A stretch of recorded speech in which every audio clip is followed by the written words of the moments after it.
علی رسولہ الکریم.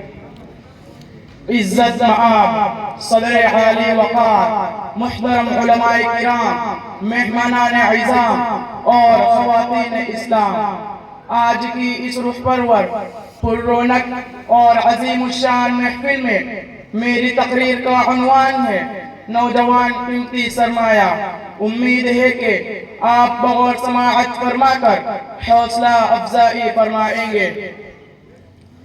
نوجوانان قوم و ملت قوت، صلاحیت، حوصلہ، امنگ، جفاکشی، بلند پروازی اور عزم مصمم کا دوسرا نام نوجوانی ہے. کسی بھی قوم و ملک کی کامیابی و ناکامی، فتح و شکست، ترقی و تنزلی اور عروج و زوال میں نوجوانوں کا کردار بڑا ہی اہم ہوتا ہے. ملی، سیاسی، معاشرتی، اقتصادی، ملکی، سائنسی اور نشریاتی غرض ہر میدان میں انقلابی روح پھونکنے میں نوجوان کلیدی کردار ادا کرتے ہیں. میرے مفکر نوجوانوں، نوجوان طبقہ اپنے قوم کا قیمتی سرمایہ، اپنے معاشرے کا مغز، اپنے سماج کا آئینہ اور اپنی سوسائٹی کا عظیم اثاثہ ہے. معاشرے کی نشو و نما، صلاح و فلاح اور مستقبل کی بقا نوجوانوں سے ہی وابستہ ہوتی ہے. نوجوان ایک اچھے اور مضبوط معاشرے کی تعمیر بھی کر سکتے ہیں اور تخریب بھی کر سکتے ہیں. قوموں کی زندگی میں نوجوان ریڑھ کی ہڈی کی حیثیت رکھتے ہیں. اگر قوم کے نوجوان بیدار ہو تو قوم کی قسمت میں عروج ہوتا ہے، اور اگر یہی نوجوان خواب غفلت میں مست ہو جائے تو تاریخ کے صفحات میں صرف زوال ہی لکھا جاتا ہے.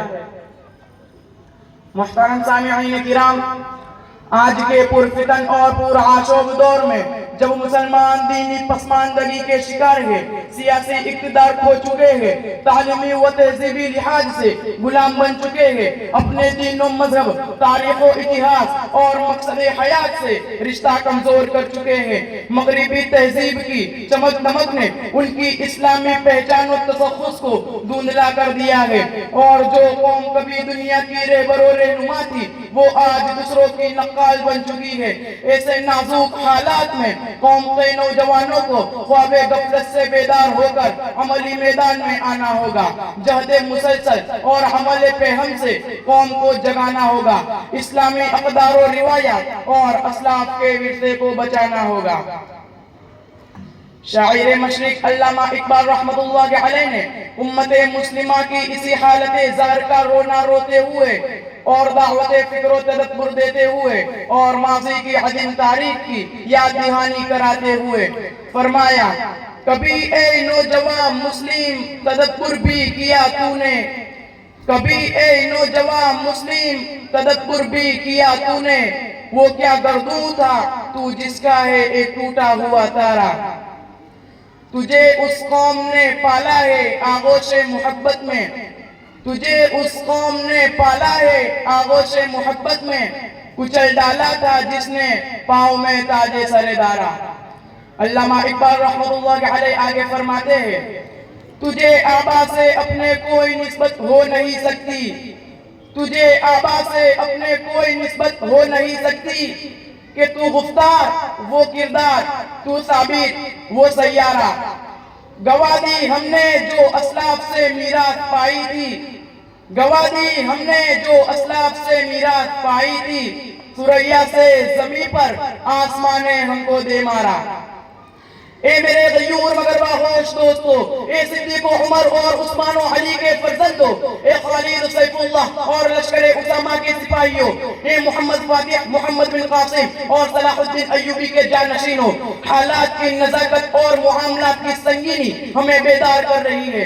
باطل طاقتیں اور اس کے زہریلے عزائم ہمیں متنبہ کر رہے ہیں کہ ہم جمود کو توڑ کر حرکت میں آئے، قوم و ملت کی قیادت و سیادت کے لیے قدم بڑھائے، دنیا کو صداقت و عدالت کا سبق سکھانے کے لیے کمر بستہ ہو جائے، اور دم توڑتی ہوئی انسانیت کو صراط مستقیم پر گامزن فرمائے.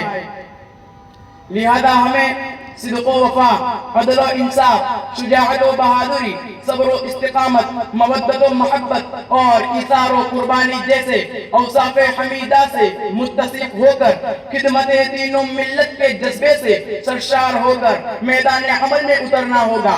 پھر کیا ہوگا؟ وہی ہوگا جو شاعر نے کہا ہے، سبق پھر پڑھ صداقت کا، عدالت کا، شجاعت کا، سبق پھر پڑھ صداقت کا، عدالت کا، شجاعت کا، لیا جائے گا تجھ سے کام دنیا کی امامت کا۔ وآخر دعوانا الحمدللہ رب العالمین۔